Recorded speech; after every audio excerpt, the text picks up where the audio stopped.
Hi everyone, Amy here.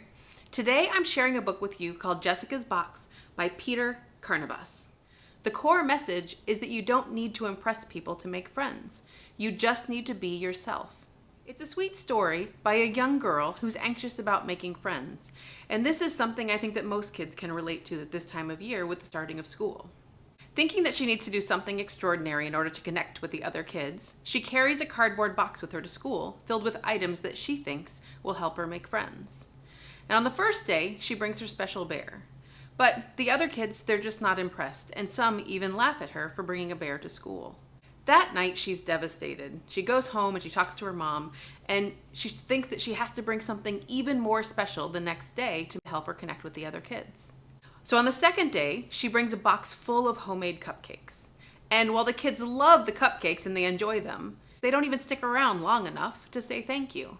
And on the third day, she ups her game even more and she brings her dog Doris in the box. And while the kids are excited to come over and pet Doris, as soon as Doris goes home, they leave too. After bringing Doris, she's out of ideas and she still hasn't made any friends. She's lonely, and all she really wants to do is disappear. And so she hides herself in the box on the fourth day. And this turns out to be the exact magical thing that she needed to do in order to make a connection.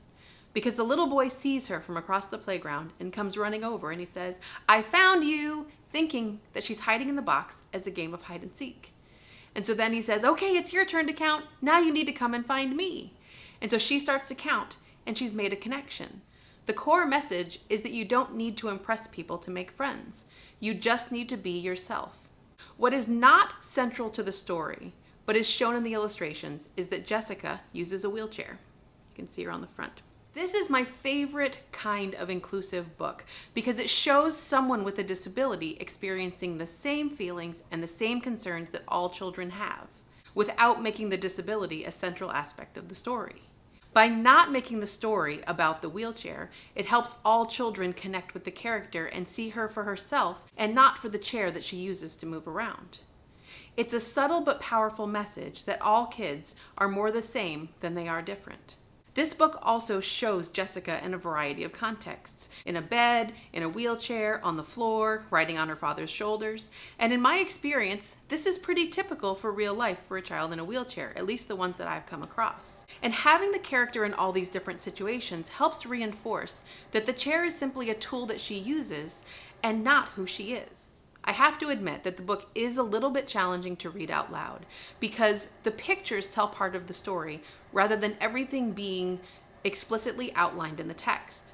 So I find myself engaging my kids into what the pictures are saying rather than simply reading the words. Let me show you what I mean. The words here are simple. At first, nobody noticed. You have to look at the pictures to understand that while she tries to get the other kids interested in what she has in the box, she has trouble getting their attention. This is a book called Jessica's Box. I just want to show you just a few pages. Now her thoughts are already came to tomorrow. And she brings some cupcakes. And her grandpa remembers the first day of school he had. And Jessica brought a teddy bear. And some left, and some tried not to, and some just tried to walk away.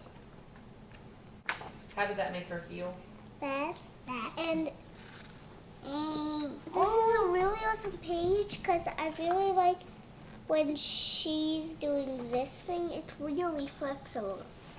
She finds a friend. He's the boy that was spying on her.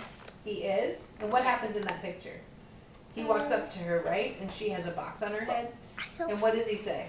Found you. Found you. Found you. That's all I want to show you. I would like my mom to talk about a few things. If you'd like to pick up a copy of this book to read to your kids or to bring to your child's school, I purchased my copy through an Usborne book party, but I've also seen limited copies available on Amazon.